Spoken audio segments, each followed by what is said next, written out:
il devient impossible, difficile pour un Camerounais de manger à sa faim. Le royaume Bamoun pour le Cameroun est une fierté culturelle. Quand tu arrives chez toi, un homme sage, tu marques ton passage, tu marques ta présence dès l'entrée de ta constitution. Ce n'est pas quand tu arrives devant ta porte que tu fais savoir que tu es là. Il y a quelque chose qui est légèrement positif, c'est à aucun moment on a vu de mineurs à l'intérieur.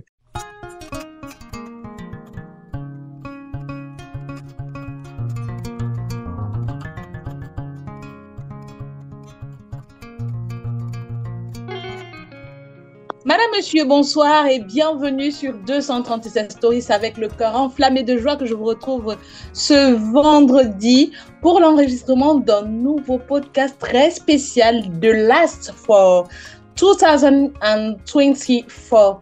Alors aujourd'hui, nous allons parler des sujets brûlants, des sujets d'actualité qui ont marqué la semaine. Aujourd'hui, nous allons parler d'actualité, comme j'ai dit. Il s'agit ni plus ni moins de cette situation grave qui s'est passée à la chefferie du royaume Baboun. La chefferie est en ébullition depuis une semaine. Certaines langues se sont déliées dans les réseaux sociaux. Le roi est accusé, il est acculé. On pourrait dire qu'il est sur les braises. Nous allons connaître les avis de Olivier, de CWK, de Chicharito sur le sujet ce soir. Et puis, nous allons aussi parler de cette triste nouvelle en nécrologie. Le proviseur du lycée de Ngelmondouga, qui n'est plus, le corps de Monsieur Dieudonné Niemek a été retrouvé pendu le jeudi dernier au quartier Minkan à Yaoundé, laissant une correspondance étrange adressée au ministère de l'Éducation. Et enfin, nous allons jeter un coup d'œil dans le rétroviseur de l'année 2024 qui s'achève. Il s'agit pour chacun d'entre nous ce soir de donner nos avis sur les événements, sur les différentes articulations qui ont marqué l'année 2024. Et pour cela, je suis accompagnée ce soir, comme je vous l'ai dit à l'entame de l'émission, de CWK, Joe, Chicharito et d'Olivier. Alors, je commence par CWK. Je suis plus proche de lui parce que c'est un collègue déjà, le grand journaliste qui a remporté le Grand Prix francophilie des médias, je le rappelle toujours. C'est un homme très brillant et puis je lui déroule ce soir le tapis rouge. CWK, comment tu vas? Bonsoir NBD, bonsoir également à toute la grande communauté 237 Story. Je ne pourrais commencer en disant que je vais bien sans dire bonsoir d'abord à Joe, bonsoir également à Chicharito et bien Oui. sûr un bonsoir au très grand Olivier. Je n'oublie pas AG et je n'oublie bien sûr pas tous les nombreux téléspectateurs qui nous suivent au quotidien. Rendu à la dernière de l'année, je vais dire tout simplement que je suis en très bonne santé. L'année a été Oui. difficile, on a traversé des coups bas, des coups hauts. Bref, on a eu des bons et des mauvais moments et l'actualité, aussi bien au Cameroun que sur le continent ou bien au-delà, a été brûlante. Parfois, c'était chaud, parfois, c'était avec beaucoup d'humour, mais nous avons toujours eu à traiter avec beaucoup d'attention et j'espère que ce soit encore en croisant le verbe avec ceux des panélistes qui ont accepté d'être là. On va vraiment Ouais. donner le meilleur d'entre nous et que ce sera un bon moment de partage surtout parce que c'est aussi des émotions que l'on partage à travers les sujets et c'est aussi une manière pour ceux qui ne sont pas au pays ou bien pour ceux qui ont envie de s'informer, de savoir qu'ils sont sur la meilleure plateforme, c'est-à-dire 237 Stories. Merci CWK, c'est toujours un honneur, une grâce, un privilège de te recevoir sur ce panel.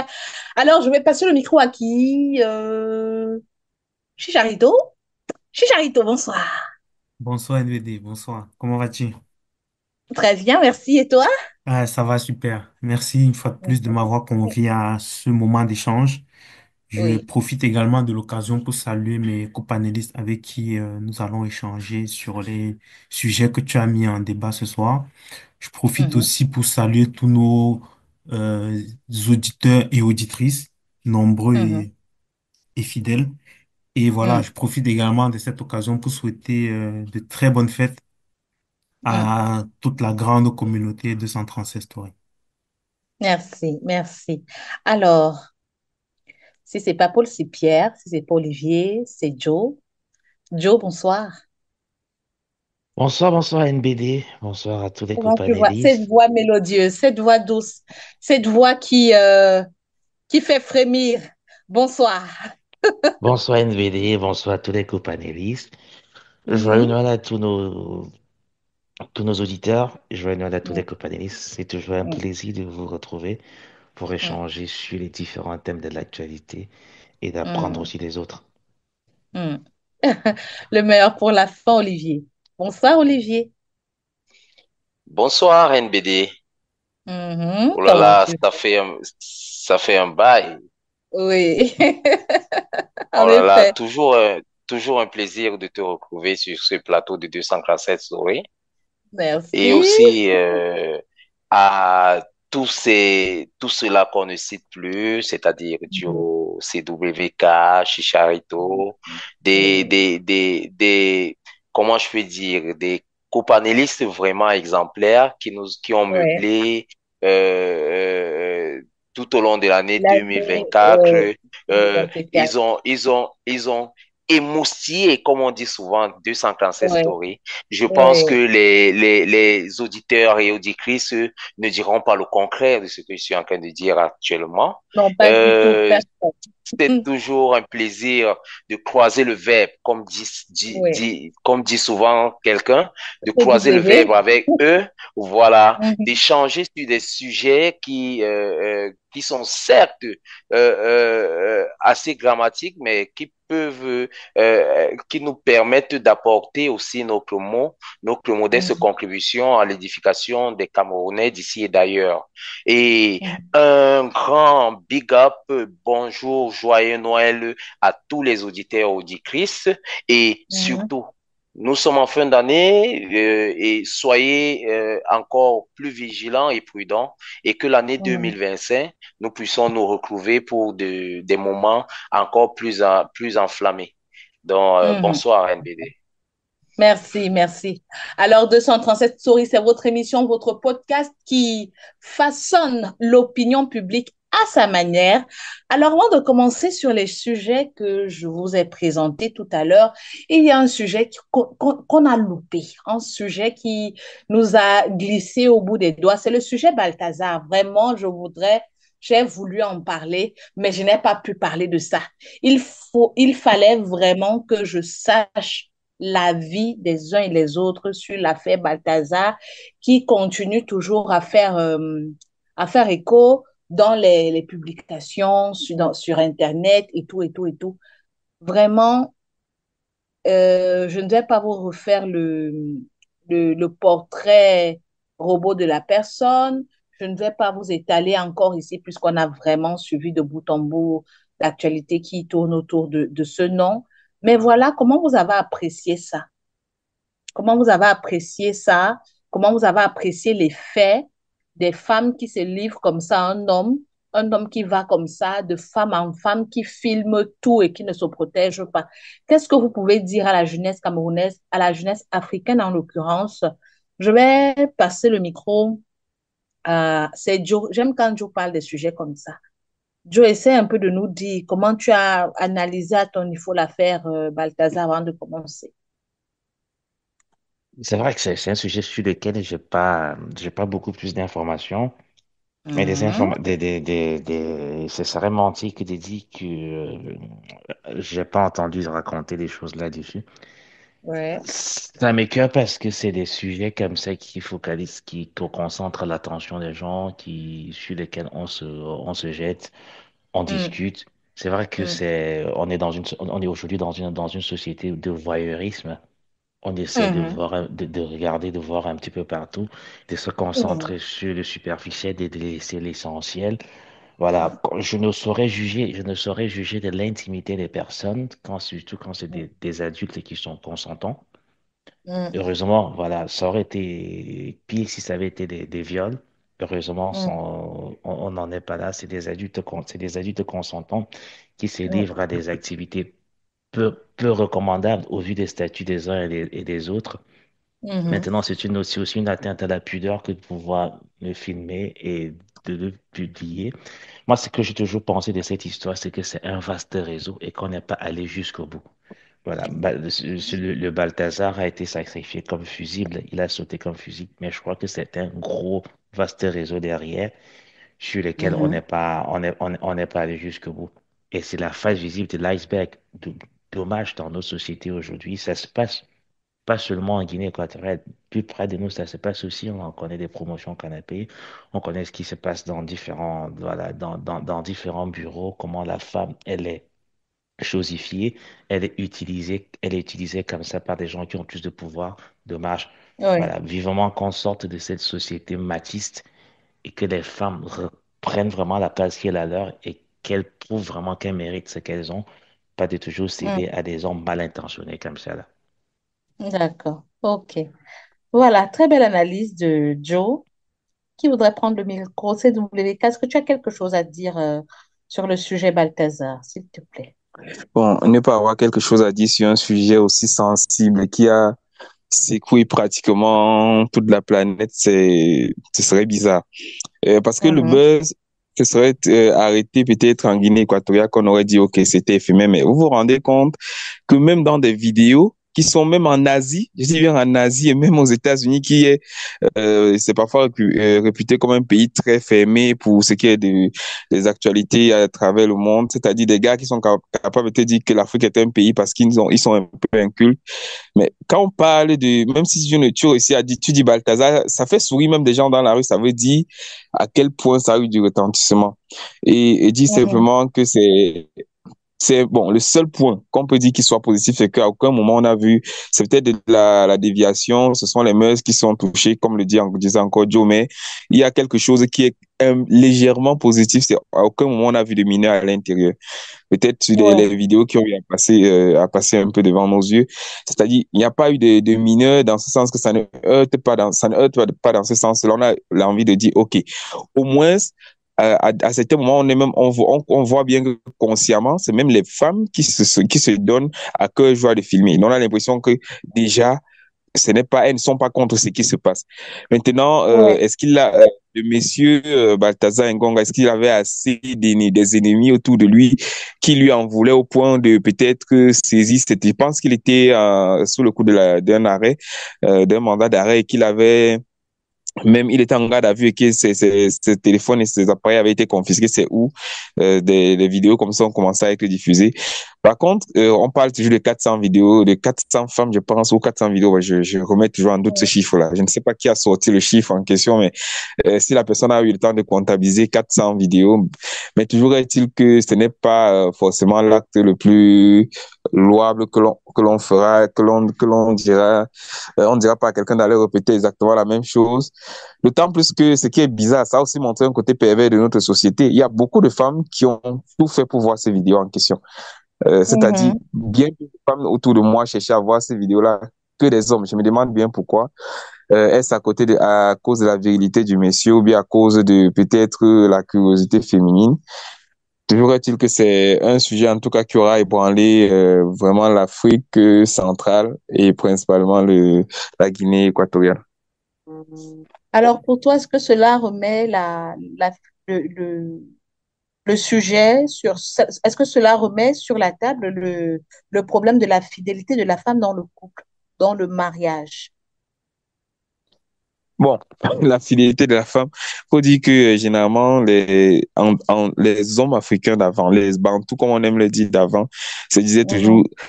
quand tu arrives chez toi, un homme sage, tu marques ton passage, tu marques ta présence dès l'entrée de ta concession. Ce n'est pas quand tu arrives devant ta porte que tu fais savoir que tu es là. Ça veut dire que même nos Ouais. papas avant, ce n'est pas qu'ils ne soupçonnaient pas que peut-être les mamans ne peuvent pas avoir des relations à l'extérieur, mais c'est simplement que ils se mettaient en tête que automatiquement, si je surprends ma femme avec quelqu'un d'autre, c'est un problème. Donc, qu'est-ce qu'il fait? Dès Mhm. qu'il est à l'entrée de la case, il est même capable d'être à l'entrée à la colline. Déjà, il appelle un enfant à la maison. Et pourtant, il est en train de descendre. Il va appeler un enfant de venir chercher le bagage qu'il a sur la tête. Ça fait que même si il a un rival qui était encore dans les parages, ça lui donne le temps de s'éclipser. Ça veut dire que quelque part, c'est cette manière d'être imprudent dans nos choix qui est gênant. On ne pourra pas dire que la femme ou bien l'homme est plus fidèle que l'autre. Non. Je pense que c'est question question de fidélité, c'est juste, c'est par principe. Et du moment où vous acceptez la polygamie, oubliez la fidélité parce que forcément votre homme devrait passer par des petites amies, des copines pour pouvoir prendre vos co-épouses. Donc, bon, vu que c'est la question que tu me posais au niveau des est-ce que la femme est fidèle et tout, je dirais simplement Ouais, que on se dit souvent que c'est celles qui sont dans les bureaux qui sont peut-être calmes parce qu'elles ont un emploi et tout, mais on a vu à travers ces vidéos que c'est peut-être tout le contraire et qu'elles sont ouais. autant vulnérables que celles qui n'ont pas d'emploi et qui sont dehors. D'accord, merci. Merci pour ton intervention chez CW. Chez Charito, c'est à toi. Euh, Affaire Balthazar, chez Charito, tu as pu voir ces femmes se livrer comme ça, corps à corps joie, devant ce monsieur. Qu'est-ce que Est-ce que pour toi, les femmes devraient, ont la légitimité de défendre leurs droits et tout ce qui va avec, au regard de tout ce qui a été vu et entendu sur les réseaux sociaux concernant l'affaire Balthazar? Non, je dois être honnête avec toi. Je n'ai pas vu, hein. Ça, c'est des, Moi, je savais que tu allais dire que tu n'as non, pas vu. c'est des choses qui m'intéressent pas. Comment? Et, Un truc, non, mais, ça, bah c'est un oui, truc qu'on ne peut pas. L'affaire Balthazar, c'est quand même un événement qu'on ne pouvait pas éluder sur Internet. Tu veux même éviter, mais ça vient seulement te trouver au je suis ciel. d'accord. Ça m'a trouvé, c'est-à-dire dans les discussions avec eux, que ce soit les collègues, que ce soit les proches. Ça, on a eu des échanges là-dessus. Mhm. Mais qu'est-ce que je peux te dire? Pour moi, c'est pas quelque chose de nouveau. Je n'ai pas été surpris par l'ampleur de ces phénomènes. Je veux dire que on sait que ça se passe. Bon, malheureusement pour lui, ça a été diffusé au moment Oui, où tout le monde se disait mais et avait de l'empathie pour sa femme et tout. oui, Quelques semaines après, ses propres vidéos qui sont sorties. Donc, je vais dire, dans ces situations-là, honnêtement, je ne sais même pas quel conseil donner. Je ne sais même pas où me mettre oui. de la tête. Bon, je me dis que c'est deux personnes qui se sont rencontrées, qui sont dans leur film, leur fantasme. Qu'est-ce que j'en sais? J'en Mhm. sais rien. Mais on espère tout simplement que les personnes avec qui nous sommes, que ce soit respectivement nos femmes ou nos maris, donc quand elle veut dire nos maris, c'est-à-dire les femmes, par exemple, ton mari à toi, et quand il dit nos femmes, c'est nos femmes à nous. Donc, on Mhm. espère tout simplement qu'elles ne se comportent pas de cette manière-là. C'est tout ce qu'on peut espérer. Après, D'accord. on sait que c'est des situations qui existent. On a eu l'affaire euh, Hervé Bobdar. C'était à peu près... Mhm. Bon, c'était pas... Comment je vais dire ça? C'était aussi un même scandale sexuel dans ces proportions-là. Et j'en Non, non, suis non. sûr. Je pense qu'on va pas comparer les deux. Non, L'autre, je on accusait parle, l'autre d'agression oui, sexuelle. mais je Et parle, là, nous sommes dans un cadre d'actes délibérés entre des je suis adultes d'accord, mais consentants on est toujours sur dans, la il y a place quand même, publique. oui, mais derrière, il y a un dénominateur commun, c'est qu'on parle de relations Qui est sexuelles. quoi? Donc, Mais non, non.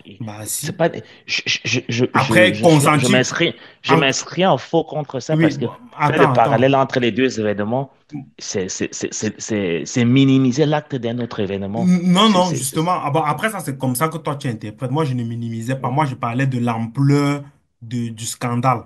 Et maintenant, au niveau de Balthazar, bon, moi, je ne sais pas si tu as fait des enquêtes pour prouver que les femmes n'étaient pas sous une influence quelconque. Tu n'as aucune preuve de cela. Tu n'as vu que On des n'a aucune, vidéos. Tu n'as on pas a eu eu... aucune, on a eu aucune plainte Ah jusqu'aujourd'hui. bah oui, mais tu n'as vu Mais aucune plainte. on Je n'a pas besoin suppose... d'être analyste vidéo pour regarder, pour comprendre aussi en même temps, Ah, Chicharito. Ça, c'était clair. moi, j'en sais rien du tout.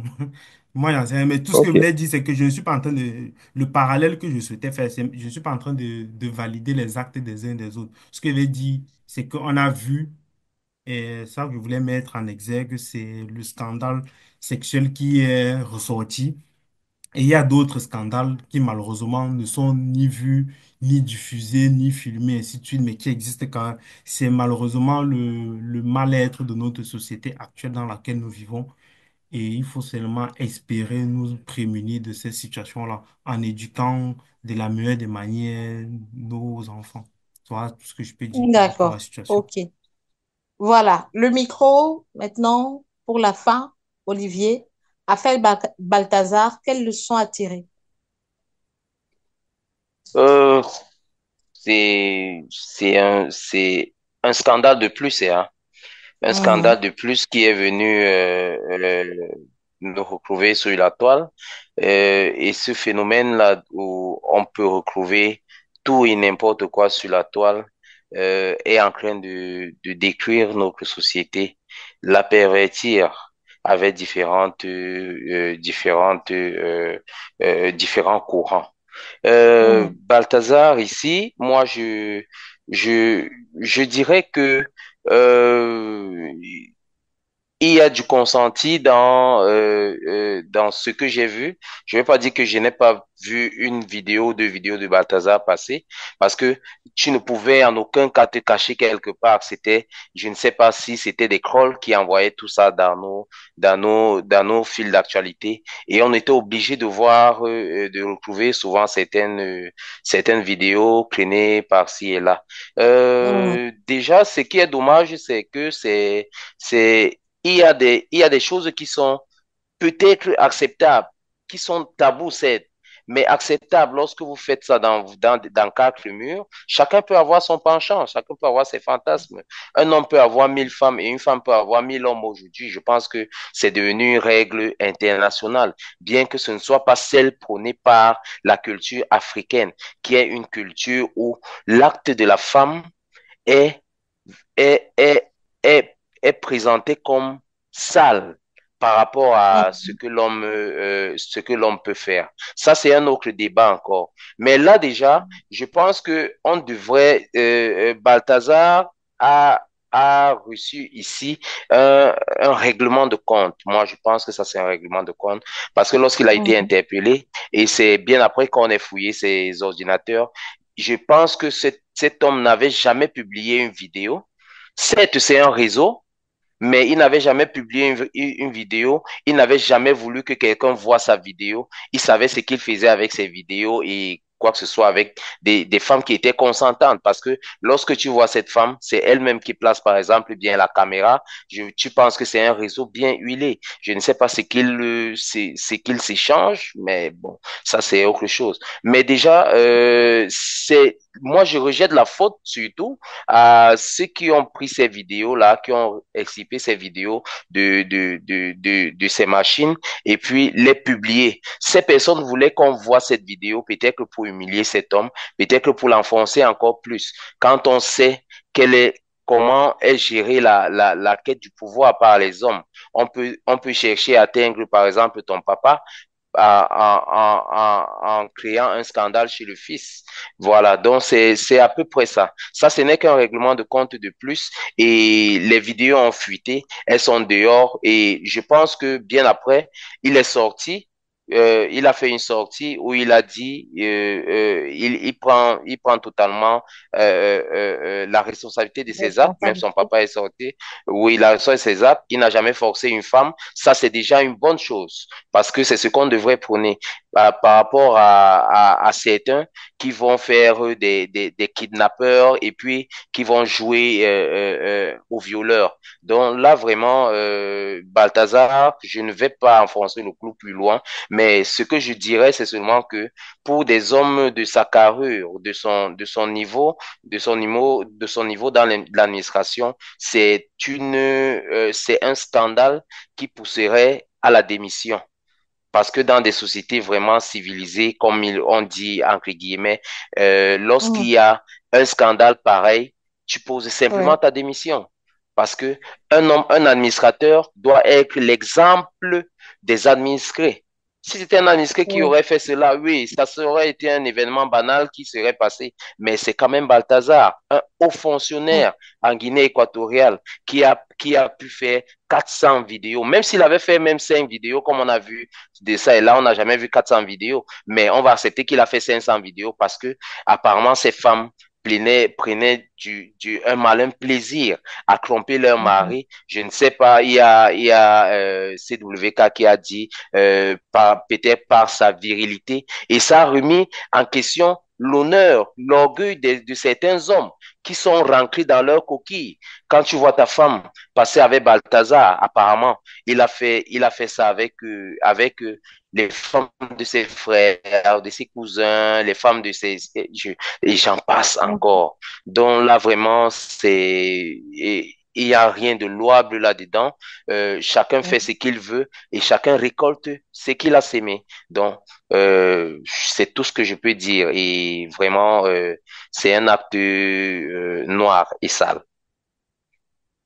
Ok, Olivier, merci pour ton intervention, ta brillante intervention. Alors, nous allons passer dans le vif du sujet. Parlons actuellement du royaume Bamoun, de la chefferie Bamoun, qui est en pleine ébullition actuellement dans la vraie rubrique alors de notre podcast. Chefferie et royaume Bamoun en ébullition depuis une semaine.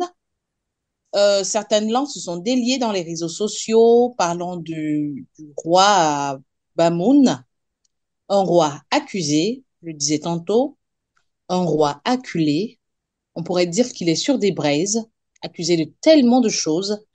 Je ne le dirai pas ici, mais je vais passer la parole directement à Chicharito. Essaye de nous dire, Chicharito, qu'est-ce que tu penses de toutes ces accusations sur la personne du roi Bobo Dioula, successeur de son père? Depuis quelques années, je pense, je pense c'est 2 ans aujourd'hui qu'il est à la tête du royaume Bamoun. Et depuis lors, tellement de choses lui sont reprochées, en l'occurrence les maltraitances et puis les maltraitances des autres membres de la famille royale, des personnes qui subissent certaines, comme je le disais, des maltraitances dues, je ne sais pas, peut-être à des insubordinations, je ne sais pas.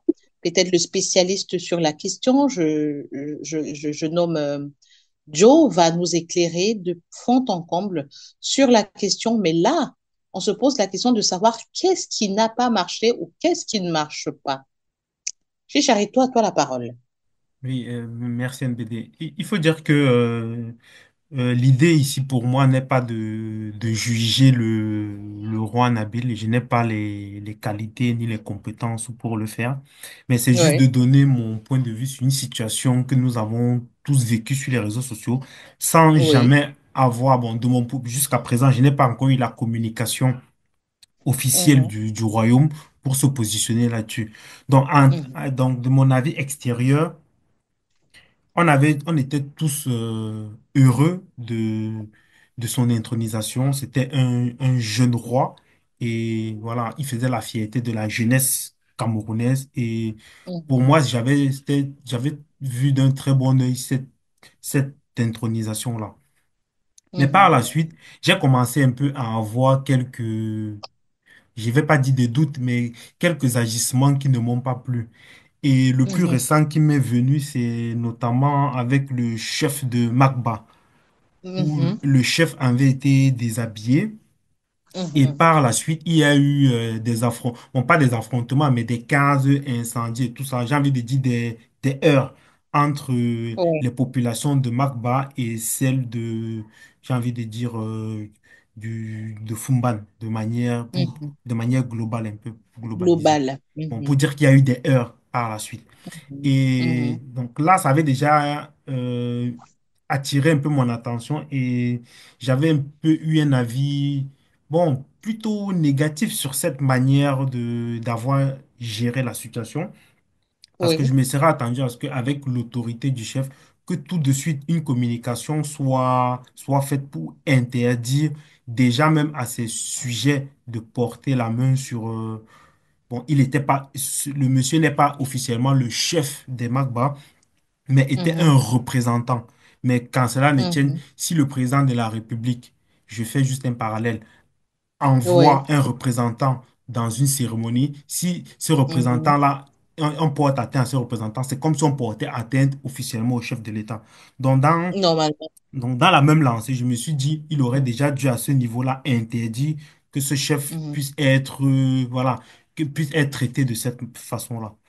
Par la mhm. suite, quelques années après, bon, pas années, mais quelques mois après, on a eu un scandale lié au visa et passeport au niveau aussi avec plusieurs membres de la chefferie. Bon, ça aussi, ça faisait déjà un peu désordre. Il faut dire que à l'époque du feu Bombo Dia, je n'avais jamais rien entendu de négatif qui sortait de la cour royale. Ça ne veut pas dire qu'il n'y avait pas de problème, mais Ouais. certainement il avait l'autorité nécessaire pour gérer ces situations-là. Et donc Mhm, récemment, on a eu, je crois il y a la semaine dernière, on a eu, bon, j'ai vu les vidéos hein, dans les réseaux où on a eu des membres de la famille royale qui ont été agressés. Et là, je me suis mhm, dit, bon, ça va un peu trop loin déjà. Je fais le parallèle avec le représentant du chef de Magba et puis les violences sur la famille royale. Bon, ça fait déjà un mhm, peu de trop. Et là, je me suis souvenu que le jeune roi, jeune roi, Sa Majesté, est quand même issu de l'ENAM. Et je me suis dit, mhm, est-ce qu'il ne répercute pas un peu les mêmes pratiques que nous voyons nos administrateurs faire? Que mhm, ce soit nos préfets, nos sous-préfets, même le ministre de l'administration territoriale. Vous voyez, ils ont toujours envie d'interdire, de museler, de mhm, réprimer. Et peut-être mhm. que ça, il y a aussi cette suite-là dans sa manière de diriger. Donc moi, ce que Ouais. je ne sais pas si les membres de la Cour vont écouter le podcast, mais peut-être qu'il Mhm. faudrait aller un peu plus vers le dialogue. On a déjà beaucoup de tensions dans le pays et il ne faudrait pas que même à ce niveau, parce que Fumban et le royaume Fumban, c'est quand même un royaume important, que ce soit au Cameroun ou dans la région de l'Ouest. Et il ne faudrait pas qu'on continue comme ça en multipliant les heurts, les brimades et voilà. Voilà ce que je peux dire Ouais. d'emblée. Mhm. Ok, merci, Chicharito. Alors, je vais passer le micro à CW. Est-ce que CW, pour toi, le roi Mombo Njoya ne serait-il pas coincé entre le marteau de la modernité et l'enclume des traditions au regard de sa manière de gouverner? C'est vrai que pour le sultan Nabil, c'est vraiment une période un peu délicate de sa régence, non Ouais. pas la régence, de sa royauté. Pourquoi? Parce Mhm. que il y a le cas que Chicharito vient d'évoquer, qui est notamment celui qui s'était passé avec ce scandale avec le roi des Magba. Mais il y a Mhm. maintenant le nouveau cas. Le nouveau cas maintenant est celui qui est interne. Il y a eu des personnes qui se sont plaintes en disant qu'elles ont été violentées, battues pour certaines même. Je pense qu'il y avait et certaines disaient être, je pense, des enfants des femmes de son défunt papa qui ont été Ouais. battues et qui ont même été, je dis, oui, se pourrait même, d'après les plaintes que j'ai lues sur les réseaux sociaux, que certaines aient été battues par Sa Majesté même, ce qui serait assez bizarre et apparemment, tout ceci serait dû au fait que le roi aurait une tendance à écouter beaucoup plus les conseils de sa maman et qui aurait eu des mailles à partir avec certaines de ses co-épouses et donc qui étant la conseillère du chef en ce moment, elle trouve un peu des moyens de se venger de ses co-épouses-là en ordonnant au roi de faire de faire certains services sur certaines personnes qui sont la plupart du temps les filles ou bien les cousines ou bien les proches des anciennes, des femmes du roi défunt. Bon, je vais dire simplement que c'est un peu trop de tâches pour quelqu'un qui est dans l'administration, qui a été dans l'administration, qui sait comment ça se passe au moins pour la gestion des choses de ce genre. Ça veut Ouais. dire que en tant qu'homme de l'administration et maintenant en tant qu'homme traditionnel qui est investi de pouvoirs royaux, qui devrait savoir faire la part des choses, il devrait, si les rumeurs sur le fait de l'ingérence de sa maman sont avérées, il devrait prendre un certain recul pour ne pas avoir gâché cette belle famille qu'on a vu le feu sultan Momonjo a construit. De tout Ouais. temps, le royaume Bamoun a toujours été l'un des sultanats où on écoute le moins parler des choses internes. Si on entendait parler des Bamoun avant ou bien du royaume Bamoun, c'était pour dire toujours non, le roi a fait tel exploit, il y a eu tel digne fils du pays Bamoun qui a fait tel exploit, mais c'est un peu récurrent. Je ne sais pas si c'est une manipulation peut-être de certaines personnes qui sont tapis dans l'ombre pour essayer de jeter un peu l'opprobre sur le sultanat du nouveau roi. Mais j'ai cette impression que soit on va pas parler de sa jeunesse parce que la jeunesse ne fait pas le roi. On a vu des rois de 4 ans, des rois de 10 ans qui sont respectés par des personnes âgées de plus de 90 ans. Donc, ça veut dire que c'est pas la jeunesse le problème, mais c'est peut-être l'entourage. Il serait temps peut-être pour que ça n'aille pas dans tous les sens et que ça ne dépasse pas le cadre familial comme ça a déjà été le cas. Je disais qu'il serait temps peut-être pour le roi Nabil de prendre les choses en main et ne pas laisser que les sirènes d'à côté le fassent que le temps il est en train de régner, que tout soit distrait. Donc vraiment, il serait bon temps, de bon temps qu'il prenne les choses en main et qu'il gère comme il a toujours eu, son père a eu à gérer dans la discrétion et que tout soit du moins que tout soit fait pour la paix autour de lui. D'accord. Merci pour ta brillante intervention. Merci, Chicharito. CWK, pardon. Je vais passer le micro maintenant à Olivier pour qu'il essaie de nous donner son point de vue sur la situation actuelle dans le royaume de la chefferie Bamoun. Qu'est-ce qu'il pense de tout ce boira? Qu'est-ce qu'il en pense? Qu'est-ce qu'il pense de tout ce remue-ménage autour de la personne du chef du roi Nabil? Olivier. NBD, là, vous m'entendez? Oui, 5 sur 5. Oui, comme CWK l'a si bien dit, ça devient une récurrence déjà de voir ce type de scandale du côté de nos frères Bamon euh, avec leur illustre chefferie. Le problème est que ça ne se passe même pas dans des foyers, mais ça se passe plutôt à la chefferie. Alors, qu'est-ce qui se passe à la chefferie actuellement? J'ai l'impression qu'il y a une guerre, je ne sais entre qui, mais bon, c'est des choses qui arrivent. Et je pense que le roi, Sa Majesté, devrait s'entourer des personnes assez visionnaires pour pouvoir calmer cette situation qui devient déjà précaire. Parce que on a vu du vécu du père Mbombo, il n'y avait Oui. pas, je n'avais pas, moi personnellement, je n'avais pas entendu qu'il y a eu un problème entre les Tikars et les Bamoun. Je n'avais pas entendu qu'il y a eu un problème dans la chefferie. C'était vraiment fermé, comme tu l'as dit plus haut. On ne voyait pas ces choses sortir jusqu'à arriver sur les réseaux sociaux en information réelle, en temps réel.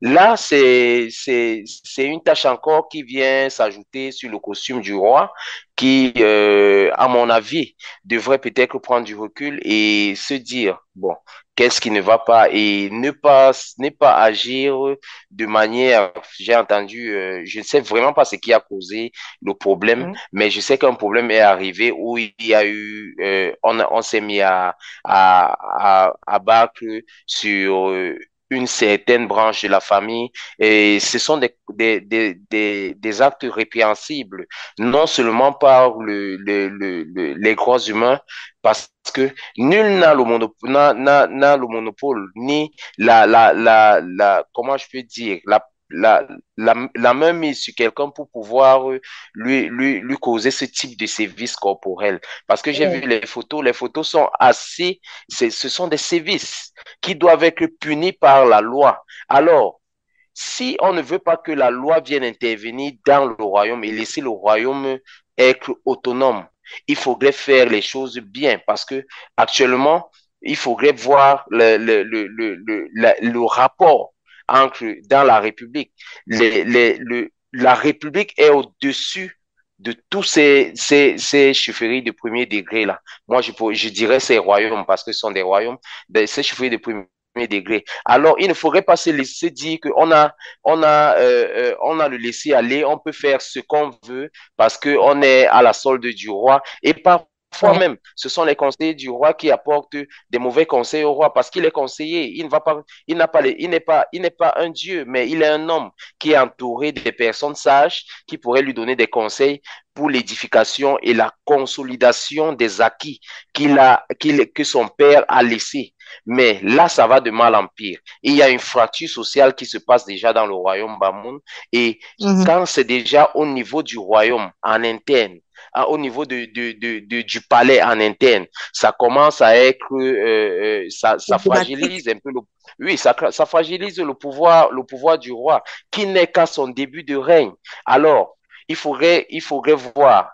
Est-ce qu'il va se relever il va se relever de tous ces mots qui ne font qu'attacher son costume de roi, ou alors il va se laisser, il va continuer sur cette lancée et on verra ce que ça va donner, quitte à ce que ce qui est prévisible arrive, que l'État ne vienne intervenir dans les affaires du royaume. Alors, je Mhm. dirais au peuple Bamoun et au peuple Tikar de baisser le cœur et de dialoguer pour pouvoir voir cette fierté-là. Parce que le royaume Bamoun pour le Cameroun est une fierté culturelle. C'est quelque Oui. chose c'est une propriété. Ce n'est pas la propriété seulement des Bamoun, mais c'est la propriété du Cameroun tout entier. Nous sommes fiers de ce Oui. peuple qui est un peuple travailleur, qui est un peuple guerrier, qui est un peuple qui nous a toujours porté haut, tant à l'extérieur en termes de valeurs culturelles, et vraiment que les choses se calment dans l'avenir. Donc là, c'est tout ce que je pouvais avoir à dire aujourd'hui. Merci, merci beaucoup parce que tu as souligné quelque chose qui m'a intéressée. Voici déjà que nous sommes au sein d'une famille où vraiment le pouvoir central est contesté. Est-ce que Joe est là? Est-ce qu'il m'écoute? Au Cameroun, nous Parfait, sommes parfaitement. constitués pour... D'accord, nous sommes constitués pour la plupart des chefferies, des royaumes entre guillemets, des sociétés acéphales, des sociétés qui ne sont pas centralisées. Voilà, mais voici une civilisation qui perdure depuis des siècles, de père en fils, tout était excellent jusqu'à aujourd'hui. Et là maintenant, au sein même, à la tête même du royaume, voici des bousculades qui arrivent, voici des conflits qui naissent. Est-ce qu'on n'assisterait pas, est-ce qu'on n'assisterait pas à la naissance d'une nouvelle dynamique où le peuple Bamoun commence déjà à contester, à remettre en question, à insulter la personne du roi, puisque dans les réseaux sociaux, des gens allument leur caméra pour le faire. Les gens allument leur caméra pour dire un certain nombre de choses sur la personne du roi, chose que je n'aurais jamais pensé depuis ma tendre enfance. Et ça se fait déjà chez les Bamouns. Qu'est-ce qui se passe? Est-ce qu'on assiste déjà à une nouvelle ère? L'ère d'une société acéphale, l'ère d'une société où le roi n'est plus roi, où le roi peut être destitué demain ou après-demain, où le roi peut être remis en question, surtout en pays Bamoun. On veut savoir si les choses sont en train de prendre une nouvelle dynamique, Joe. Merci de nous répondre. Bah, merci pour toutes vos différentes interventions. J'écoutais avec beaucoup d'attention. Oui. Et ce qui en ressort, c'est qu'il y a une quête d'apaisement, il y a une quête de... Voilà, tout le monde demande à qu'il y ait un retour au calme. Moi, ce que je vais faire, c'est peut-être une analyse peu objective, mais j'essaierai d'être le plus objectif possible. Il faut déjà savoir que à la mort au départ, ou bien au retournement de notre 19e roi de la dynastie Bamoun, en la personne du sultan Bombo Yorendua, il a laissé un très grand vide parce que c'était Ouais. un homme immensément Mhm.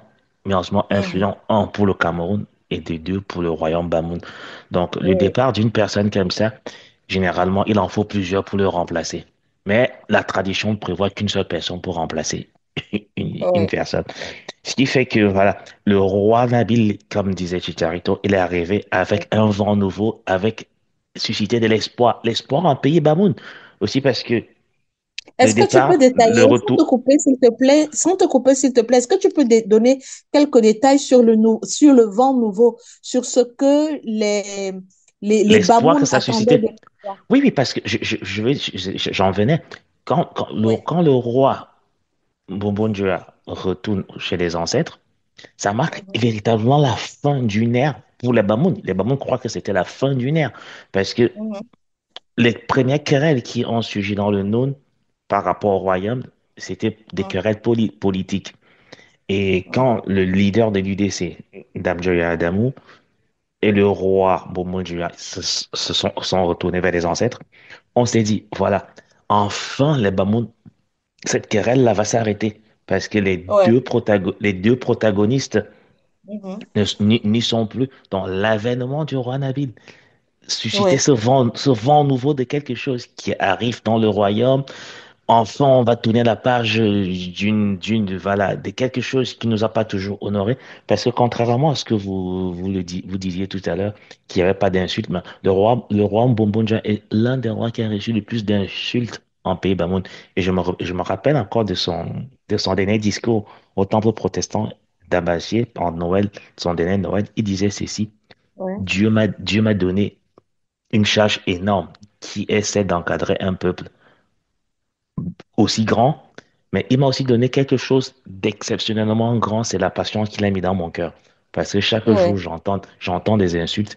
Et si je veux me venger, peut-être un jour, je vais encourager qu'on fasse du mal à un autre. Et le lendemain, je me mettrai en porte-à-faux avec la justice qui viendra pas me prendre pour me mettre en prison parce qu'il respectait forcément la République. Donc, il disait, c'est là pour dire il recevait pas mal d'insultes.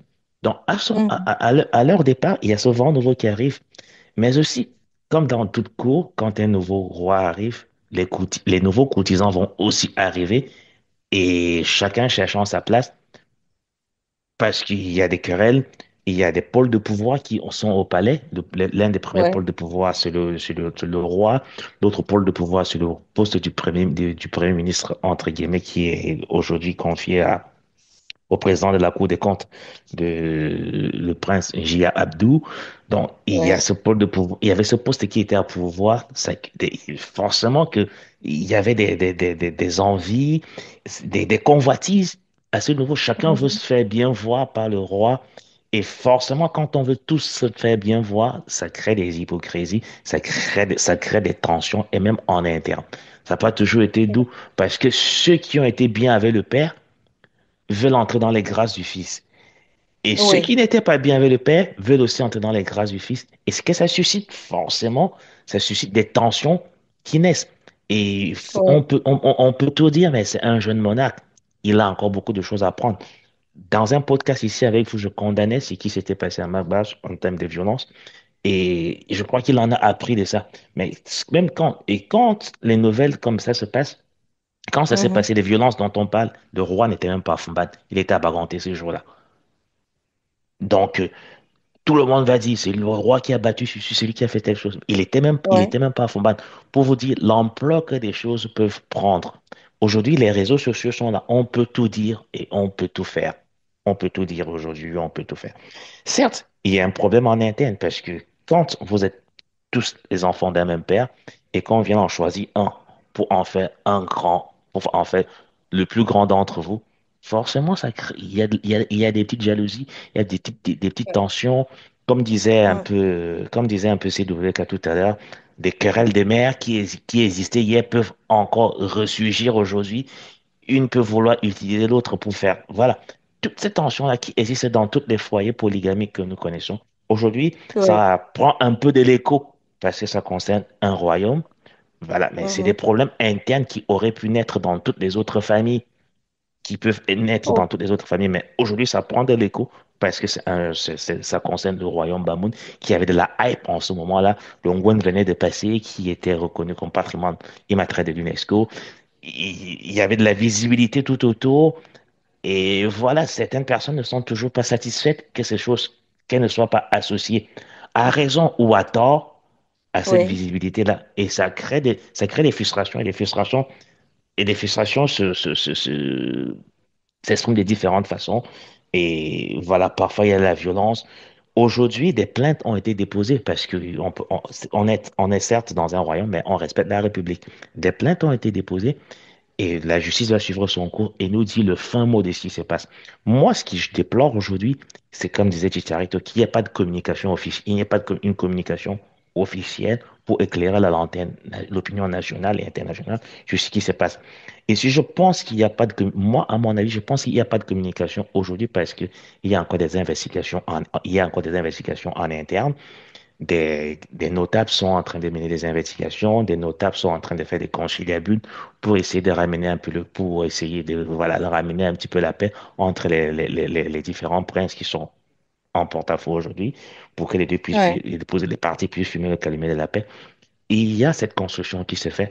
Je comprends que ça puisse faire écho, ça puisse faire, voilà, Mhm. ce qu'on dit aujourd'hui, mais voilà, ça reste un jeune monarque qui est encore en phase d'apprentissage. Ouais. Forcément, les têtes vont tomber parce qu'il va falloir un moment donné qu'il s'affirme et qu'il règne effectivement de lui-même avec des gens qu'il aurait choisis pour régner.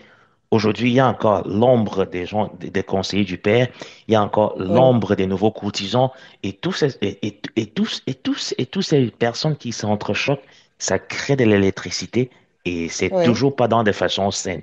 C'est comme le Cameroun aujourd'hui, hein, avec une ambiance de fin de règne qui fait que tout le monde cherche à se positionner. Et si se passe dans le royaume Bamoun aujourd'hui, et c'est l'image de ce qui va se passer dans le futur Cameroun qu'on aura, parce qu'il y aura des affrontements, des frustrations qui vont être, qu'il va falloir gérer, des positionnements qu'il va falloir mettre en Et, place. et la responsabilité du ministre de l'administration territoriale, je parle de Paul Atangadji dans ce conflit, c'est quoi? Mais nous sommes en République. Les chefferies de premier degré sont sous la responsabilité du ministre de l'administration territoriale. Donc, il peut demander à avoir clair là-dedans. Il peut, voilà, bien qu'on ce soit un royaume, ça reste quand même un royaume dans une république. Eh ben, et il y a un livre du feu Juan Bomonjoa que je lisais, et il disait quelque chose d'extrêmement important qu'il va falloir mettre en place deux, deux, deux administrations au palais de roi Bamoun. Une Mhm. administration purement traditionnelle qui va Mhm. s'occuper de l'aspect traditionnel et une administration, je vais me répéter, un peu administrative. Donc, il va mettre en place des anciens préfets à Mhm. la retraite, des anciens hauts fonctionnaires à la retraite, qui vont mettre en place un cadre de management moderne au palais pour Ouais. qu'il y ait plus de communication et qu'il y ait plus de Mhm. gestion saine dans des affaires internes et que d'autres aspects traditionnels puissent être gérés par des notables et des grands notables de la cour et des notables intronisateurs chacun puisse faire son travail. Parce qu'aujourd'hui, on est, comme tu disais tout à l'heure, Ouais. entre l'enclume de la tradition et le marteau de la Et- modernité. Et il faut à un moment donné se réinventer. Et comme ouais. toutes les grosses civilisations, elles doivent elles doivent s'adapter à son temps. La vérité d'hier n'est pas la vérité d'aujourd'hui. Hier, le roi Ouais. pouvait décider de faire tuer qui il veut. Aujourd'hui, ce n'est plus pareil parce que la République lui demandera des comptes. Donc aujourd'hui, c'est une mastodonte, c'est une grosse civilisation, c'est un mastodonte qui est en train d'aller vers voilà, la dynamique, une nouvelle dynamique qui arrive et qui doit s'adapter au monde d'aujourd'hui. Hier, on n'avait pas de réseaux sociaux, la communication était soi-disant maîtrisée.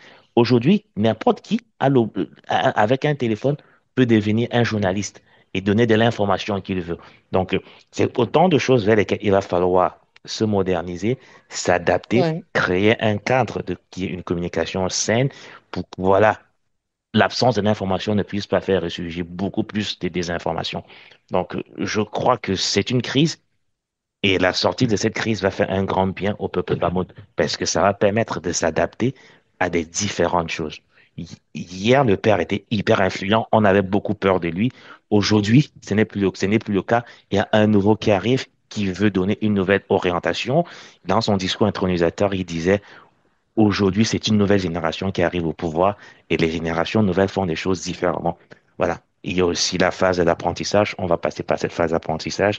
Ouais. Il va commettre des erreurs, il va apprendre de ses erreurs et il va atteindre la maturité que son père avait, il va atteindre la sagesse que le roi Njoya avait, il va amener le Mhm. Bamoun vers un nouveau monde. Une phrase non négligente de Joe, celle de savoir que notre roi Nabil est en train de passer une période sérieuse d'apprentissage où il fera le point d'ici quelques années et deviendra sûrement le roi tant attendu par toute la communauté Bamoun. Alors, entrons sans faire de transition sur l'autre sujet d'actualité qui parle de néphrologie, celui du proviseur du lycée de Ngolmodouga. Il s'agit de Monsieur Dieudonné Niemek qui a été retrouvé pendu le jeudi dernier au quartier Minkan à Yaoundé, laissant une correspondance étrange adressée au ministère de l'Éducation au Cameroun. Je me pose bien la question de savoir, bon, dans les réseaux sociaux, qu'est-ce qu'ils ont dit? Ils ont dit d'un crime qui a été d'une pendaison masquée, donc ça cache autre chose. Ce qui a pu encourager ce monsieur à le faire. Qui a lu de fond en comble CW? Je pense que tu as lu de fond en comble la lettre de monsieur Niemek, l'ancien proviseur du lycée de Ngolmodouga. Tu l'as lu de fond en comble. Qu'est-ce que tu as pu retenir? Quelle analyse tu as pu faire mot pour mot de ce que ce monsieur était en train de dire?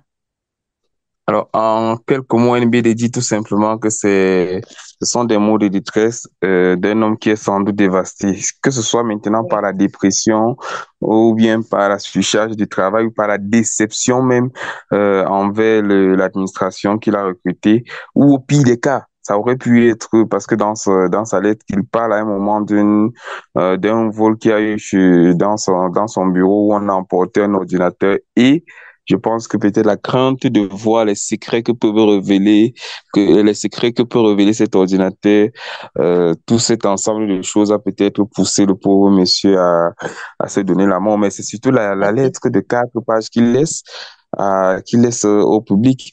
Parce que dans cette lettre, on reconnaît certes la main d'un haut cadre qui est aguerri à la lettre administrative, qui sait reconnaître à quel supérieur il faut envoyer la lettre juste après sa mort et qui commence par faire un bilan même avant que le lycée d'Engelmendouka ne devienne que ça ne devienne lycée bilingue, dit tout ce qu'il a fait, les résultats et tout.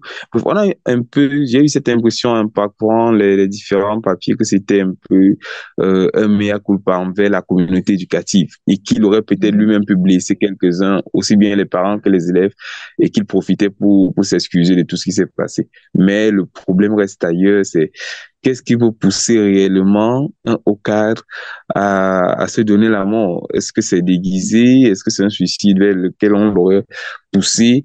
Est-ce que, quels sont les secrets de cet ordinateur qui a été emporté? En fait, c'est autant de questions qui vont rester peut-être sans réponse pendant un bon moment parce que les enquêtes sont sans doute en cours auprès des autorités compétentes.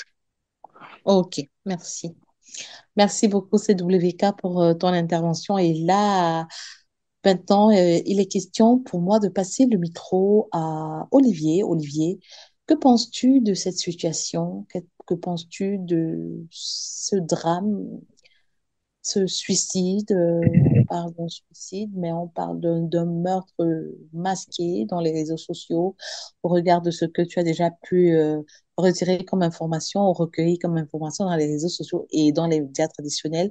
Qu'as-tu à dire, Olivier?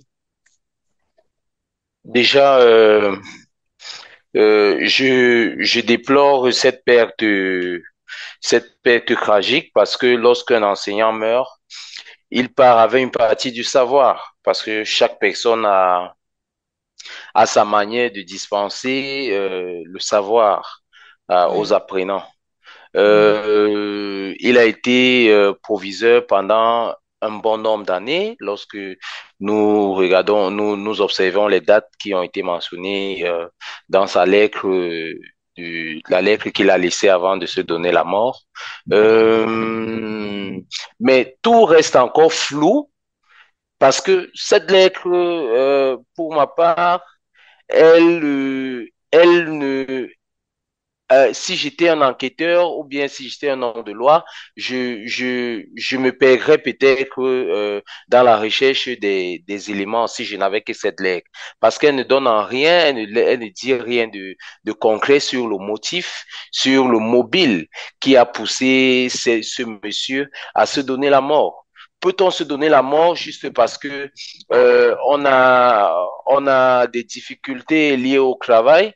Et on n'est pas seul à avoir des difficultés liées au travail. Mais Peut-on se donner la mort parce qu'on a volé un seul ordinateur? C'est la question qu'on se pose encore. Mais je pense que il y a anguille sous roche et qu'il y a il y a une information plus profonde que cela, que ce monsieur sait que si cette information remonte à la surface, ça va créer beaucoup de grabuge et sa famille, sa réputation sera entachée. Mais se donner la mort n'est pas toujours la meilleure des solutions parce que au regard de ce que le système éducatif perd, c'est un monument. Parce que pour être proviseur, tu es d'abord un enseignant et un enseignant qui a fait ses classes. Alors, je ne vais pas m'appesantir sur mes propos. J'attends que le dénouement de l'enquête qui est menée, si enquête a été inscrite, pour que la lumière soit faite et on sache réellement qu'est-ce qui a poussé ce monsieur à se donner la mort. Là-t-on, est-on sûr même que il s'est donné la mort seul ou bien il n'a pas été aidé et qu'on sort. Ce sont les enquêtes qui vont nous permettre de voir un peu plus clair dans cette affaire qui est tombée sur nous sans transition, comme on peut le dire, un beau matin, on se retrouve, on voit une nouvelle, un proviseur qui est le proviseur du lycée de Nguel-Medouga, c'est donner la mort à son domicile. Bon, paix à son âme et je pense que les choses continuent et que beaucoup tirent des leçons que c'est pas toujours en se donnant la mort. Lorsqu'on a commis, par exemple, un délit, il faudrait savoir affronter c'est ce qu'on a sémé, les récoltes. Parce que on a de la famille qu'on va laisser. Comment sa femme se porte maintenant? Comment ses enfants se portent s'il a des enfants et femmes? Comment son entourage, sa famille? Bon, je pense que c'est un acte qui a été pensé par lui, mais mal pensé, à mon avis. C'est ce que je peux dire sur ce cas aujourd'hui. Merci, Olivier. Ton intervention est très brillante. Et celui qui manque à ce sujet, c'est Chicharito. Qu'est-ce que tu as à dire sur ce suicide? Parce que Olivier l'a dit, hein, pour lui, il pense que vraiment être acculé comme ça par le boulot, par la hiérarchie, ça ne suffit pas pour se suicider. Est-ce que tu penses aussi tu es du même avis qu'Olivier Chicharito? Oui, NBD, vraiment, c'est une triste nouvelle, surtout en ces périodes de fête. Je dois avouer, j'ai suivi mes précédents copanélistes, j'ai suivi disons, comment je vais dire ça? J'ai suivi ce qu'ils ont dit, mais j'avoue, je sais pas, je suis dubitatif. J'arrive pas à savoir pour quelles raisons euh, le monsieur s'est donné la mort. Est-ce qu'il y avait vraiment quelque chose de compromettant? Honnêtement, je n'arrive pas à comprendre. C'est quelque chose de difficile. Je me mets surtout à la place de sa famille, surtout en cette période où tout le monde doit plutôt être dans la joie. Donc, c'est douloureux. Maintenant, si on était voilà, dans d'autres pays, j'aurais dit, j'attends avec impatience les résultats des enquêtes. Mais je dois avouer que ça fait plus d'un an aujourd'hui que j'attends les résultats de l'enquête de Feu Martinez et je n'ai toujours pas le début ni le commencement de quoi que ce soit. Et donc, malheureusement pour ce proviseur, je ne sais pas si on aura les résultats des enquêtes. Tout ce que je peux dire, c'est mes condoléances les plus attristées à sa famille. C'est tout ce que je peux dire. Ok, c'est triste. J'ai dit au début que, bon, pas au début, mais j'ai dit avant là que c'était la dernière intervention sur le sujet, mais je me suis trompée. Il y a Joe qui n'a pas encore dit son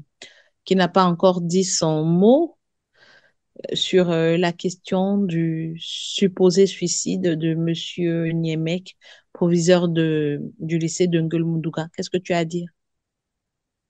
Oui, c'est toujours un sujet triste. Et je commencerai par avoir une pensée pour sa famille.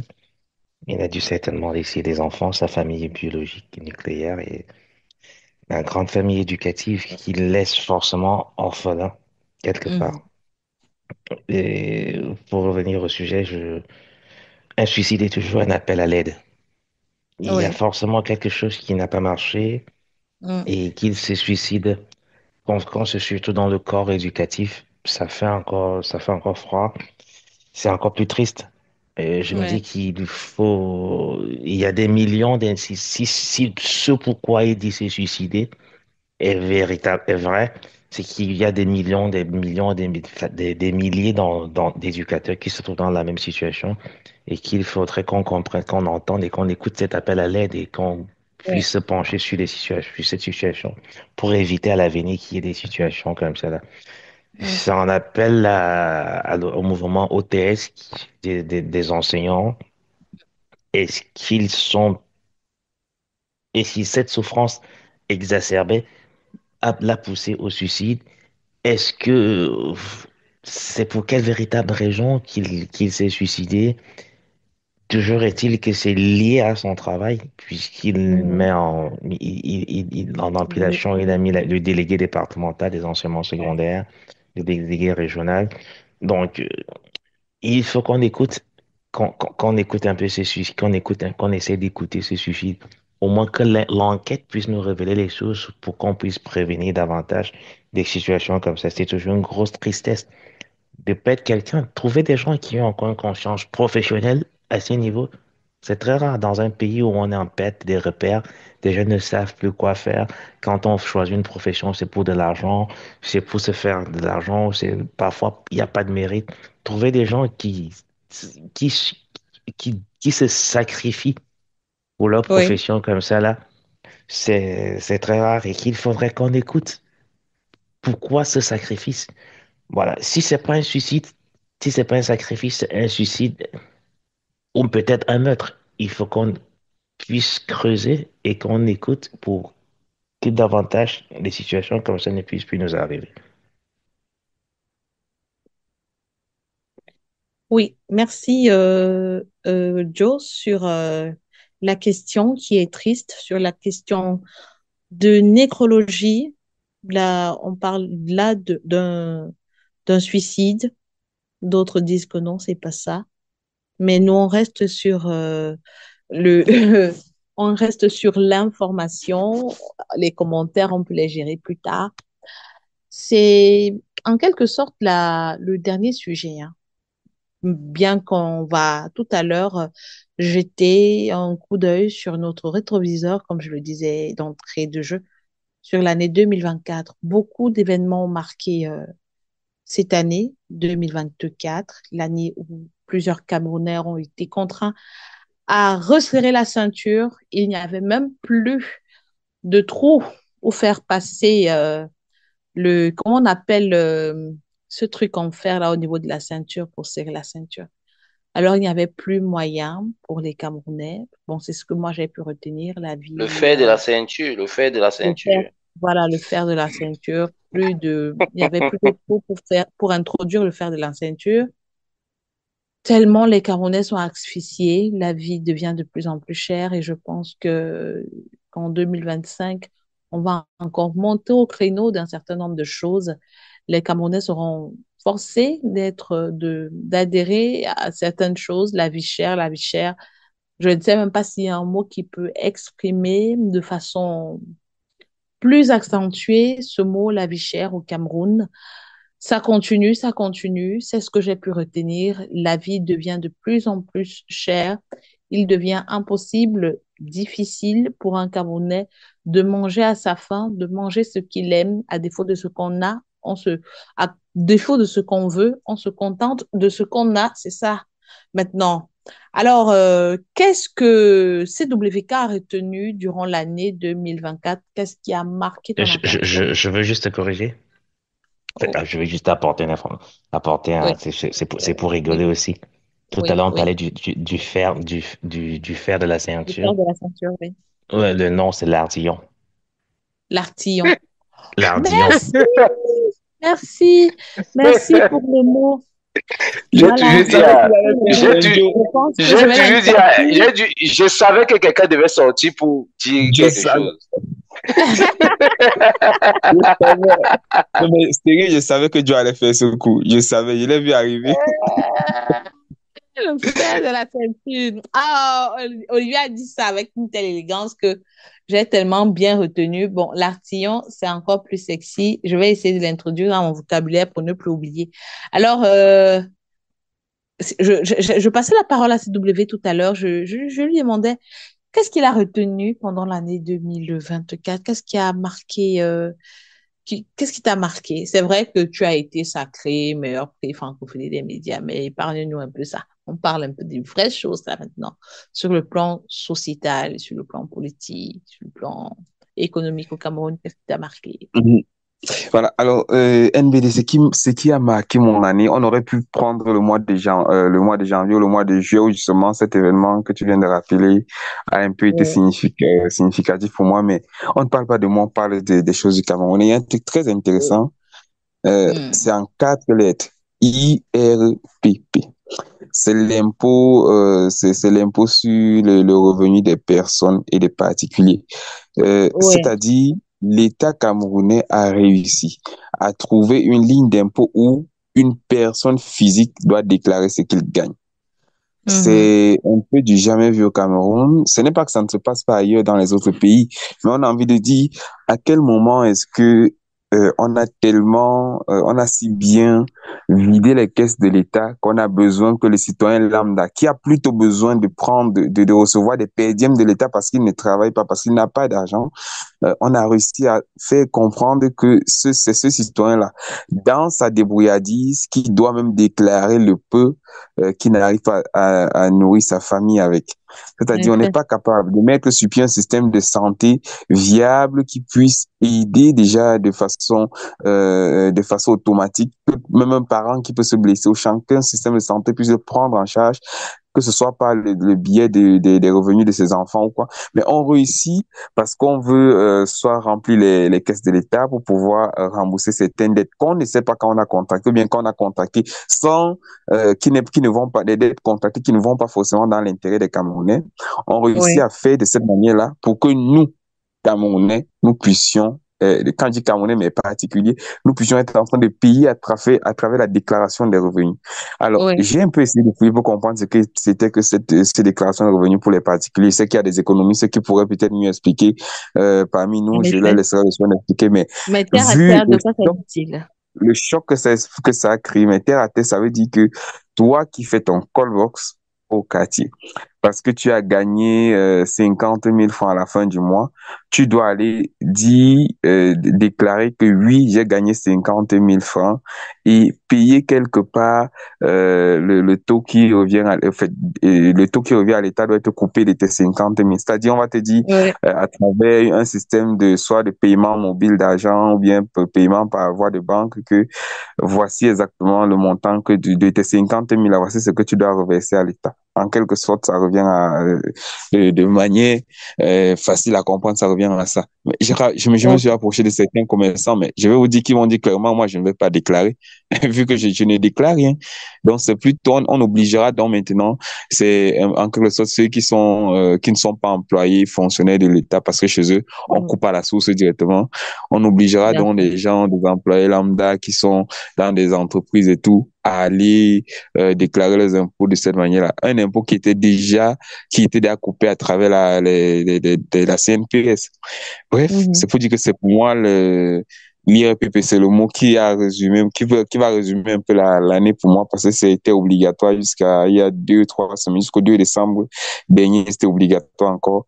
Ouais. Et je vais dire simplement, c'est le mot qui a retenu particulièrement mon attention, surtout en cette Ouais. fin d'année.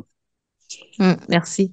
Merci, CW. Alors, je passe alors le micro maintenant à Olivier. Olivier, en 2024, qu'est-ce qu'il y a fait zoom dans ta tête, dans ton cœur, dans ton esprit au Cameroun? 2024, une année pas très souriante pour les Camerounais, hein. parce que Mhm. pendant cette année, les Camerounais ont fait preuve de beaucoup de résilience, parce que Mhm. en 2024, il y a En 2024, il y a eu il y a Olivier eu en en 2024. premier. Allô, vous m'entendez? Oui, 5 sur Oui, 5. en 2024, on avait promis de baisser certains prix des denrées alimentaires qui devaient donner une petite respiration au panier de la ménagère.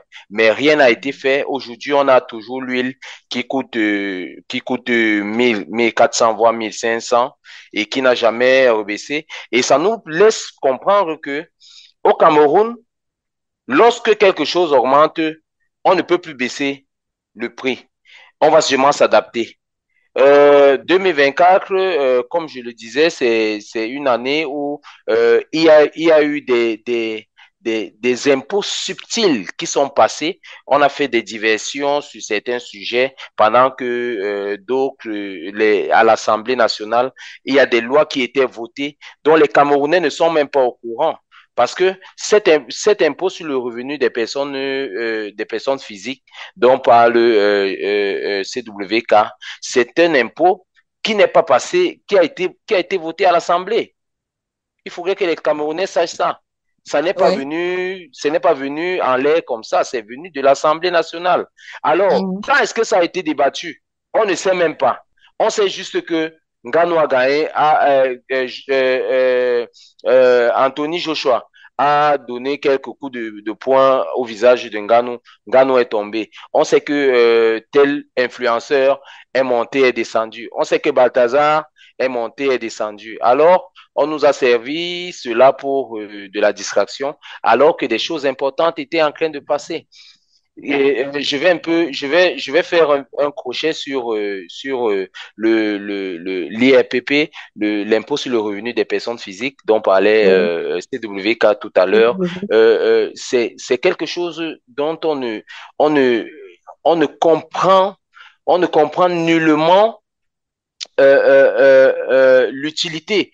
Je ne veux pas dire que Oui. c'est pas utile. Je ne veux pas dire que c'est pas utile à la République, mais on ne comprend pas parce qu'il n'y a pas eu. Il faudrait qu'avant que quelque chose ne soit voté, que les Camerounais soient informés, soit qu'il y ait une information, une communication pour que les différents acteurs de la société Oui. économique puissent comprendre pourquoi on paie l'impôt sur le revenu des personnes physiques. C'est un impôt qu'on paye normalement, c'est un impôt que tout le monde doit payer. Mais pourquoi on le paye? On ne sait pas pourquoi on le paye. Alors, vous allez dire à ma mère qui est commerçante du côté du Mfundi, vous allez dire à ma grand-mère qui est commerçante du côté du petit marché d'Odia, que sur ton manioc que tu as vendu là, comme tu es une personne physique, il va falloir que tu aies été fait déclarer. Elle va te dire que mais non, moi je ne connais pas. Peut-être que c'est un coup encore pour me voler mon argent. Pourquoi je le paierais alors que alors que je souffre déjà tant. Alors, il faudrait accompagner des choses comme ça par l'amélioration déjà de la vie des Camerounais parce que Oui. le Camerounais lambda peut vivre, c'est-à-dire que le Cameroun est un pays béni, est un pays où on peut avoir l'autosatisfaction, le taux l'indice de développement humain très élevé. Parce qu'on a des ressources, on a des terres, on peut manger à profusion, on peut manger comme on veut, alors que dans certains pays où on ne mange même pas, où on ne fait, Oui. où c'est difficile même de trouver de l'eau, on ne souffre pas tant. Alors, il ne faudrait pas trop en demander aux Camerounais parce que je ne dis rien, mais ça part souvent d'une étincelle et d'un phénomène assez banal. Lorsqu'on en Mhm. redemande trop, on a trop mangé, on en redemande encore et ça peut créer certaines choses qui sont irréversibles. Je ne dirais rien d'autre. Mais il faudrait que la communication soit passée. Il faudrait communiquer et puis que les gens comprennent pourquoi ils payent l'impôt sur le revenu des personnes physiques. C'est un impôt qui est normal et qu'on doit payer. Donc, pour ma part, c'est ce qui a marqué 2024 parce que cette information-là est venue. Tout était ingre sur ce que je pouvais dire bien avant. Donc, c'est un peu ça, NBD. Merci beaucoup, CW, merci beaucoup. Chicharito a déjà donné son avis sur. Est-ce que Chicharito a déjà donné son avis sur Et, Non, le il livre, manque. sur Non, pas encore. voilà. Alors, NBD, on doit fêter après avec toi. Il faut être, reste concentré. d'accord. NBD, ça, NBD, NBD, ça va? C'est Ça va. l'émotion? Non, c'est pas l'émotion, c'est un peu de fatigue. C'est pas grave, MBD. C'est Ok, normal peut-être les gars, cela. on va aller en 30 secondes pour que chacun donne son Donc, dernier. quand ça arrive chez nous, c'est 30 secondes. Ouais, je crois que c'est comme ça. Il faut bien que Non, Alors, NBD comment? parle après. Eh ben, alors que on va j'avais essayer beaucoup avec- de choses à dire. Mais j'ai beaucoup de choses à dire, mais je vais Non, aller non, non, très je vite. suis là, je suis là, je suis là. Prenez votre temps, dites ce que vous avez à Ah, dire. ok, ok. Parce que moi, j'avais beaucoup de D'accord. choses à dire. Déjà, Oui, pour oui. revenir rapidement sur ce que Olivier et Cédric ont dit, moi, je suis pas Mhm, sûr que cet impôt-là va être applicable. Je pense que voilà, ça fait partie d'un certain nombre de choses que le gouvernement dit vouloir faire et qui ne fera jamais, comme par exemple le fichier solde de l'État. Depuis des années, on essaye de savoir combien de fonctionnaires on a et jusqu'aujourd'hui, on n'a toujours pas le chiffre exact. Moi, je pense que mhm. voilà, c'est une idée jetée dans la mare comme ça et advienne que pourra. Je suis pas sûr que ça sera applicable, cette mesure-là. Ça, c'est ce que je voulais dire. Chicharito, Oui, je te dis que je crois que ça va être applicable parce que sur certaines personnes déjà, si il y a certaines un certain personnes, retour, oui, certaines personnes qui ont bien demandé, sûr, mais ça sera, ça fait partie des documents pour demander des visas pour ceux qui veulent peut-être oui, mais sortir. tu vois, ça Donc, à sera un moment donné, les, l'État, oui, oui, quand je vais l'État dire va ça ne sera pas coincer quelques applicable, personnes. c'est-à-dire que ça va attraper les fonctionnaires, les personnes du privé, ça, naturellement, mais les commerçants, le Ben Sikine, je vois pas comment tu vas lui demander ce qu'il va déclarer à la journée. Et encore une fois, je me pose la question, est-ce que l'État veut réellement savoir combien on gagne? Parce que le Ben Sikine, puisque c'est du déclaratif, s'il dit qu'il n'a rien gagné, comment tu fais pour savoir qu'il a gagné quelque chose?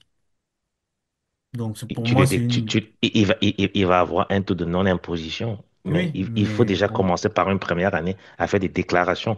Dis que bah, je je ne sais gagne pas. rien, c'est une déclaration. Bah, je sais Allez le pas. faire. Ah, Il faut être en règle avec la loi.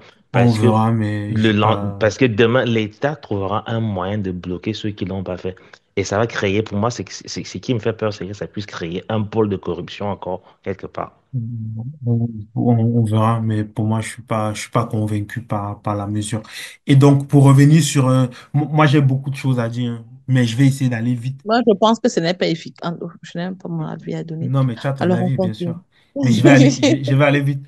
Moi, ce qui m'a marqué, c'est le coming out de King Nasty. C'est un événement qui m'a beaucoup marqué Mhm, sur cette année. Bon, C'est- marqué dans le sens où ça m'a surpris. Et où très mhm, souvent, on a le ministre de l'AT qui aime bien nous menacer, nous dire que force va revenir à la loi. Eh bien, j'ai encore une fois de plus la confirmation que devant la loi, il y a deux types de citoyens. Il y a ceux dont comment je vais dire ça, des citoyens sur lesquels la loi ne s'applique jamais. Et il y a mhm. d'autres sur lesquels la loi s'applique Il y a même ceux qui quand sont elle est au-dessus de la loi. exactement. Tu as tout Mhm, compris, tu as conclu. C'est exactement c'est ce que je ça. voulais dire. L'autre événement qui m'a marqué, c'est la vague d'assassinats des mototaxis et même des taximans voitures. Je ne sais pas si vous avez Mhm. suivi cette actualité-là, mais il y a cette vague-là qui a semé la panique en cette année. Et couplé Ouais. à cela, il y a également eu une vague de kidnapping. Je ne sais pas, il y a maintenant un nouveau phénomène qui sévit au Cameroun, ce sont les kidnappings. On te kidnappe, on demande des rançons et c'est pas une Oui, en fois, c'est effet. pas deux fois, Mhm, c'est plusieurs fois. Malheureusement aussi, on a eu l'affaire Fecafoot Minsep qui qui a également fait Oui. le chou gras de la presse et des Ça fait réseaux le chou sociaux. gras. Ça a également retenu mon attention. On a également l'absence du président de la République, une absence qui a également fait beaucoup parler, fait beaucoup couler énormément d'encre. Et je vais également terminer un peu par une note positive, c'est l'engouement sur les listes, les inscriptions sur les listes électorales. Mhm. Ça m'a marqué cette actualité-là. Ouais, Et ouais. j'espère qu'en 2025, on continuera sur cette même lancée. Donc voilà pour ma part, NBD. Ok, merci Chez beaucoup.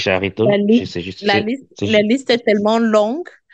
Euh, on ne commente pas. C'est juste une information, c'est juste quelque chose que je veux comprendre. oui, oui, oui. L'engouement sur les listes électorales, qu'est-ce qui a changé? Est-ce que le fichier électoral par rapport à 2000, par rapport à 2018 a connu une D'après, mais amélioration? bien sûr, mais bien sûr, Est-ce que le nombre d'électeurs a changé? mais bien Je sûr. pose la question honnêtement parce que je Ah ne oui, sais oui, pas. si, si, je te réponds, ça a changé. On a eu au moins 200 000 de plus, au moins, au minimum. Donc, c'est pas énorme, mais c'est déjà quelque chose. Et après, comme je parle de l'engouement, on a quand même vu les gens se mobiliser. J'ai vu des personnes dans les marchés faire des heures et des heures, attendre d'être enregistrés. Bon, c'est quelque chose que je n'avais pas vu par le passé et c'est de Mhm, bon augure. Maintenant, on espère que du côté de la diaspora, ils vont également se mobiliser parce que Elecam a ouvert tardivement les bureaux en 2024. J'espère que mhm. dès le 2 janvier 2025, Elecam ouvrira les bureaux du côté de la diaspora. Ok, merci. Voilà une liste très longue chez Charito qui n'arrivait pas à s'arrêter. C'est comme si c'était tellement bien préparé sur la question. Et là, sans transition, je passe le micro à Joe. Joe, qu'est-ce que tu as retenu? Au-delà de tout ce que les copanélistes ont dit, moi, ce qui a retenu mon attention, c'est plus une note un peu plus triste. C'est les inondations dans l'extrême nord, Ouais, aussi. où on a eu beaucoup de pertes Mhm, et beaucoup de promesses, mais malheureusement, mhm, rien de concret comme d'habitude. Je me rappelle, Olivier, bon, voilà, on s'était un peu crêpé le chignon ici en se disant, oui, l'État va faire ceci, l'État va faire ça, l'État va faire ça. Moi, j'aurais aimé que ce soir, il me fasse un petit peu un bilan de ce qui s'est passé. Mais comme ouais. d'habitude, j'espère que les populations sont abandonnées à elles-mêmes, même où on attendrait que l'État fasse un petit peu plus preuve d'empathie Mhm, pendant des graves moments de crise. En ce moment, en Mayotte, il y a eu un grand séisme qui a frappé. On a vu la mobilisation de toutes ces personnes, la mobilisation de l'État ouais. pour remettre des gens, pour pouvoir offrir du sourire à Non, ceux non, qui sont sinistrés. l'État n'a rien fait. Dans quelle mesure chez Charito? Bah, euh, pareil, hein, que ce soit les gouvernants sont arrivés, ont tenu de beaux discours, mais dans les faits, il n'y a rien eu. Mayotte fait Ben non, partie, c'est non. l'un des départements les plus pauvres de France, que même l'eau potable, j'ai dit l'eau, même l'eau potable, il n'y en a pas, donc non, pas du tout. Je suis pas d'accord. ils partent de très loin et on a vu quand même l'État qui s'est mobilisé pour que l'eau potable revienne dans un premier temps assez rapidement Non, je aux suis pas populations. d'accord. On a vu des Je suis pas populations qui ont d'accord. été déplacées et Qu'est-ce, hébergées. qu'est-ce que la France cherche à Mayotte? Je suis pas d'accord, mais Donc, laisse-moi, donne-moi deux secondes, Est-ce que c'est ça, le c'est, ça, bilan de c'est- la... Non, non, Joe, non, ça donne-moi deux c'est secondes, Joe, donne-moi deux secondes. C'est ton temps de c'était un parole, donne-moi parallèle. deux secondes, Joe.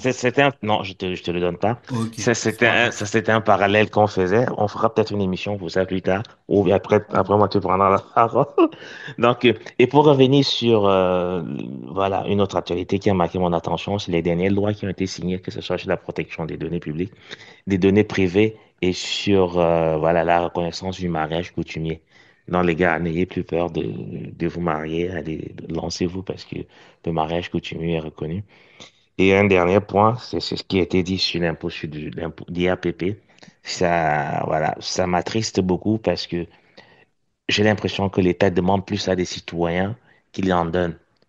On arrive à, pour moi, l'impôt dans un pays comme le Cameroun, ça ressemble plus à un système de Ponzi où on a toujours besoin d'élargir des nouvelles entrées pour pouvoir financer ceux qui sont au sommet. On ne Ouais, fait pas on fait pas tant d'efforts sur la transparence de la vie publique. On fait pas tant d'efforts sur la lutte anticorruption, mais on demande plus d'efforts aux plus pauvres pour pouvoir financer le train de vie des plus riches. Si tu ok. arrêtes, tu peux Merci. prendre deux Merci. secondes. Merci, merci beaucoup, Joe, pour ton bilan. Merci beaucoup pour tout ce que tu as pu remarquer. Voilà que Chicharito a dressé une liste très intéressante. J'ai comme l'impression que tous les événements qui ont marqué l'attention de Chicharito sont les mêmes événements qui m'ont marqué également. Alors aujourd'hui, nous avons parlé, ça c'est le résumé hein, du podcast du jour, du dernier podcast de l'année 2024. Et je pense que vous écouterez ma voix au prochain podcast en 2025. Alors nous avons parlé de cette ébullition, de tous ces problèmes qui tournent autour du royaume Bamoun, autour de la personne du roi Nabil. Nous avons parlé de ça aujourd'hui.